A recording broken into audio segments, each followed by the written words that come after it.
하나님 말씀 빌립보서 1장 6절 너희 안에서 착한 일을 시작하시니가 그리스도 예수의 날까지 이루실 줄을 우리는 확신하노라. 아멘. 너희 안에서 착한 일을 시작하시는 이라는 제목으로 네 번째 이야기를 합니다. 인간들은 그렇지 않은 이들도 있지만 많은 분들이 조직 만들기 좋아해요. 바벨탑도 그랬잖아요. 뿔뿔이 흩어졌던 사람들이 하나씩 모여서 우리를 위하여 건물을 짓자.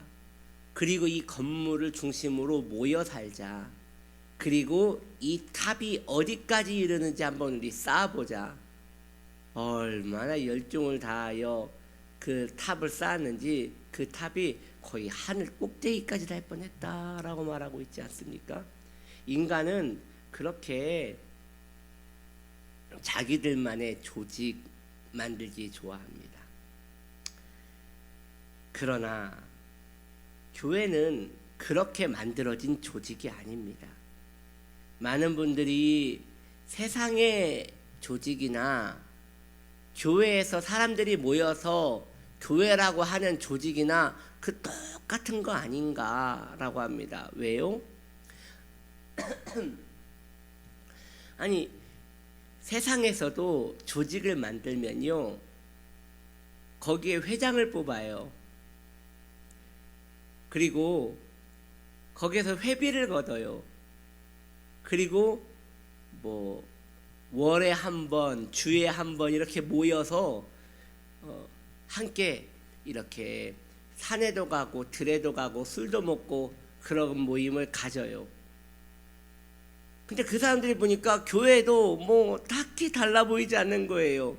교회에도 회장을 뽑고 이 담임 목사를 말하는 거죠. 그리고 회비도 걷고 헌금을 말하는 거죠. 그리고 뭐 그 산에나 들이나 그런 데는 가지 않지만 뭐 매주 모여가지고 예배드리고 세상 모임이나 교회 모임이나 뭐가 다른가? 그러니 세상도 조직이라고 할 수 있고 교회에도 똑같은 사회 조직이라 할 수 있지 않겠는가라고 그들은 똑같이 그렇게 생각을 한다는 것이죠. 그러나 교회는 그런 의미의 조직이 아닙니다. 그렇게 세워질 수 있는 곳이 아닙니다. 왜냐? 교회는 하나님의 뜻에 따라 사람의 뜻이 아니라 하나님의 뜻에 따라 세워졌으며 교회를 일으키시고 추진하시고 일하시는 분도 우리 하나님이 하시기 때문입니다. 하나님께서 그 교회를 통치해 갈 것이기 때문입니다. 그래서 원래 모든 조직의 주인은 회원이에요. 왜냐? 회비를 내니까 모든 조직의 주인은 회원이에요. 그렇게 따지자면 성도가 헌금을 내니 교회의 주인도 성도가 돼야 하지 않겠습니까? 그렇지 않습니다. 교회의 주인은 담임 목사도 아니고 성도도 아니고 오로지 우리 하나님이신 것입니다. 왜냐? 이 자리에 사람이 빼곡히 차 있더라도 이 자리에 하나님 계시지 않으면 여기는 교회가 아니에요. 반대로 이 자리에 두세 명이 앉아 있더라도 이 자리에 하나님이 계시다면 여기는 교회인 거예요. 그래서 세상의 조직과 교회의 조직이 다른 것이 여기 있는 것입니다. 성도들이 모인 곳이 바로 교회인데 성도가 누구냐? 하나님 안에 사는 자들이 성도였다는 것이죠. 오늘날 교회가 몸살을 하는 이유는 성도가 아닌 자들이 자신을 교회의 구성원으로 여기면서 교회를 사회단체처럼 만들려고 했기 때문에 문제가 생긴다는 것이에요.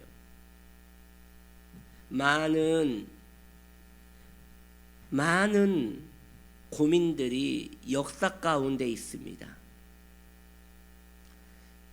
어떠한 고민이냐? 바로 종교적인 이야기로서 카톨릭과 우리 개신교에 대한 이야기입니다. 한번 여러분 이 고민 많이 했을 거예요. 저도 그 질문을 많이 받았거든요. 목사님,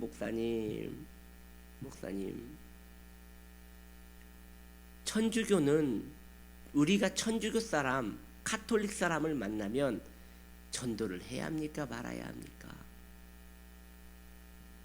이 고민 많이 해봤을 거예요.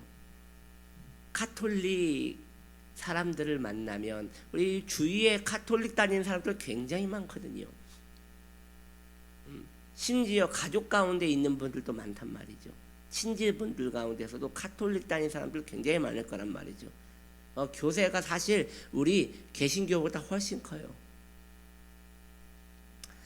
그 카톨릭 다니는 사람들, 그 사람들 우리가 전도해야 합니까? 말아야 합니까? 라고 말할 때 역사적으로 아니다, 형제다. 왜?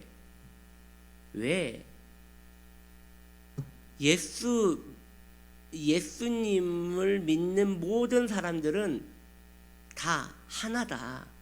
예수 믿는 모든 사람들은 다 하나다. 그러니 교리가 다를 뿐 한 형제다. 우리가 감리교 사람들한테 전도하지 않고 장로교 사람들한테 전도하지 않고 우린 순복음이니까 우리가 그런 분들을 전도하지 않지 않냐. 왜? 같은 하나님 믿으니까 우리가 그 사람들을 전도하지 않잖아요.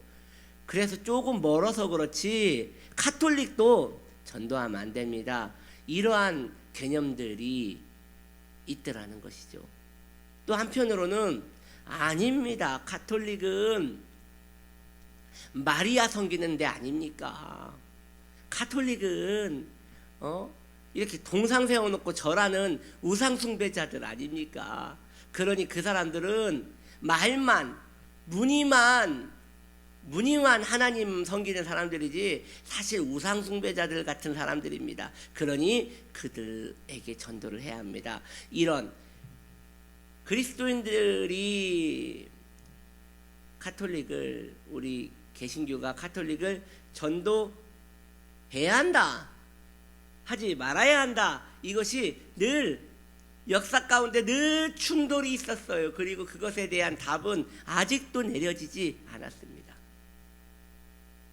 제가 부족하나마 오늘 이것에 대한 여러분 답변을 좀 드리려고 해요. 오늘 설교와 연결되기 때문에 이걸 좀 답변을 좀 드리려고 해요. 자, 여기에서 핵심은 누가 예수 믿는 자이냐, 그것이 분명해야 돼요. 다시 말해서 성도는 성도에게 전도할 필요가 없어요. 성도는 성도에게 전도할 필요가 없는 것이에요. 그러면 여기서 핵심은 뭐예요? 누가 성도냐, 이것이 중요한 핵심 포인트가 되는 것이겠지요. 여러분, 성도는 회심한 사람을 성도라고 합니다. 성도는 하나님을 아는 사람이 아니라 성도는 회심한 사람, 성령으로 말미암아 중생한 사람, 거듭난 사람만 성도라고 합니다. 그러니 그런 의미에서 여러분, 전도란 거듭나지 않는 모든 사람에게 해야 하는 행위인 것입니다.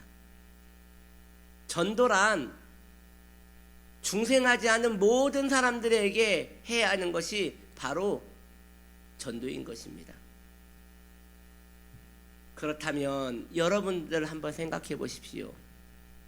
교회 안에 거듭난 사람이 많아요, 거듭나지 않은 사람이 많아요? 교회 안에 회심한 사람이 많아요, 회심하지 않은 사람이 많아요? 우리 알아요.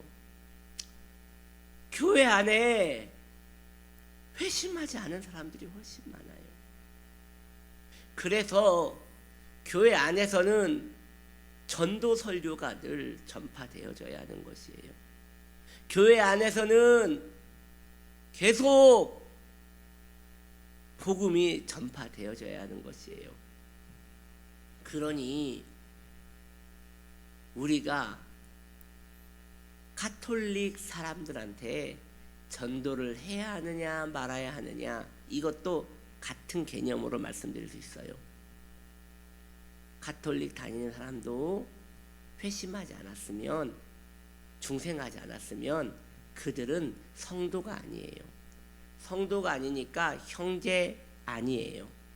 그러면 그들에게도 복음을 전해야 돼요. 우리는 생각할 때 복음 전하는 것이 예수 믿으십시오, 그것을 복음 전도한다고 생각해요. 예수 믿으세요, 이걸 복음 전도한다고 생각해요. 좀 더 깊이 들어가야 돼요. 예수 믿으세요가 전도하는 것이 아니라 예수 믿고 회심하세요, 예수 믿고 중생하세요, 교회 나와서 중생의 기회를 얻으세요, 이것이 전도여야 한다는 것이죠. 여러분이요, 오늘날 교회가 몸살을 일으키는 이유는 성도가 아닌 자들이 자신을 교회의 구성원으로 여기면서 서로 성도라고 착각하면서 교회를 사회단체처럼 만들기 때문에 교회가 문제가 되는 것이라는 것이에요. 순수한 성도들이 모이면 교회는 딱히 일을 하지 않아도 돼요. 교회가 할 일은 봉사가 아니거든요. 교회가 할 일은 유지보수가 아니거든요. 교회가 할 일은 하나님이 행하신 선한 일들을 보라라고 하며 감사하는 것이 교회가 하는 일이에요. 성도는 하나님으로 인하여 기뻐하는 자들이 모여있는 공동체인 거예요. 이것은 목사들도 마찬가지지요. 어느 목사님은 일평생 일구신 교회를 떠날 때 너무나 아쉬워합니다. 그런데 또 어떠한 목사님은 교회를 떠날 때 어차피 자신이 한 것은 하나도 없기 때문에 가볍게 떠납니다. 나 없으면 안 된다라는 생각이 교회에 있다면 그것은 내가 교회에서 일했기 때문에 그런 생각을 하는 것이에요. 즉 교회에서 하지 말아야 할 행동을 했기 때문에 그런 생각을 하는 것이에요. 교회는 일하는 곳이 아니에요. 교회는 성도의 모임이에요. 그저 성도라는 것에 감지덕지하며 기뻐하는 곳이 바로 교회예요. 그런 사람들이 모여있는 것이 교회고, 그런 사람들을 섬기는 것이 목사예요. 그러니 목사도 딱히 할 일이 없는 거예요. 그래서 하나님이 떠나라 하시면 언제라도 떠날 수 있는 것이 목사여야 하는 것이에요. 왜? 뭘 한 게 있어야 아쉽지, 뭘 한 게 있어야 섭섭하지, 뭘 한 게 있어야지 아쉽지. 여러분, 한 게 없어요. 한 것이 하나도 없어요. 목사가 교회에서 하는 일은 하나님을 섬기는 성도로 말미암아 기뻐하고, 또 본인도 하나님을 섬기면서 기뻐하고, 그것으로 기뻐하다가 유익을 누리다가 살아가는 것이, 이게 목사가 하는 일이고 그게 성도가 하는 일이라는 것이죠. 그러기에 모든 목사들은 나 없어도 상관없다, 하나님이 더 나은 사람을 세울 것이다 라고 믿고 교회를 맡겨드리며 교회를 떠나는 것이 맞다는 것이죠. 물론 저는 은퇴하려면 아직 멀었지만 지금부터 그런 마음을 이 설교를 통하여 늘 가지려고 노력을 하는 것입니다. 하나님께서 나 같은 부족한 자를 세우셔서 이 교회를 운영해 가십니다. 나 하나 없다고 무슨 일이 있겠습니까? 어쩌면 내가 있어서 이 교회에 더 장애가 되지는 않겠습니까? 라는 생각을 하는 것이 바람직한 생각이라는 것이죠. 이것은 성도도 마찬가지예요. 교회에서 가장 말썽 많이 일으키는 성도가 11조 많이 내는 성도래요.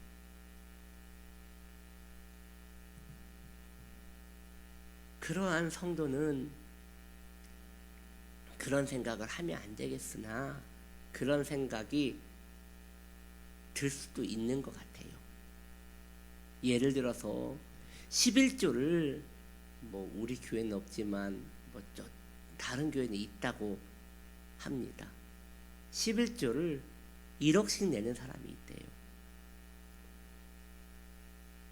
그분들은 이 교회에 나왔으면 안 되지라는 생각을 하게 되더라는 것이에요. 그러니 목소리를 내게 되고 감사함보다는 불만이 나타나게 되더라는 것이죠. 아니에요. 그런 분들은 오히려 그 11조가 그분에게 독이 되는 거예요. 교회는 고마운 마음으로 나오는 거예요. 나 같은 자를 불러주시는 은혜가 너무 고마워서 지옥 갈 수밖에 없는 나를 왜 불러주셨는가라는 고마움에 나오는 곳이 바로 교회인 거예요.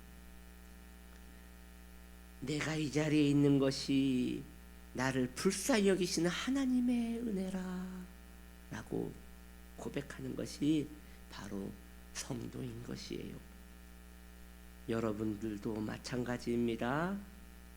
내 안에 착한 일을 시작하시는 하나님을 의지하는 것은 내 삶에 있어서 내 모든 권리가 많은 부분 포기되어져야 한다는 것을 말하는 것입니다. 그렇습니다. 하나님이 모두 하셨습니다. 내가 한 일은 사실 아무것도 없습니다. 이것이 믿어지고 이것이 인정되어질 때 우리는 그제서야 내 안에서 착한 일을 시작하신 이가 모든 것을 이루시리라 라고 고백하며 나아갈 수 있게 된다는 것이죠. 그렇게 살아가는 복된 하나님의 사람들 되시기를, 진심 성도 되시기를 예수님의 이름으로 축복합니다. 아멘.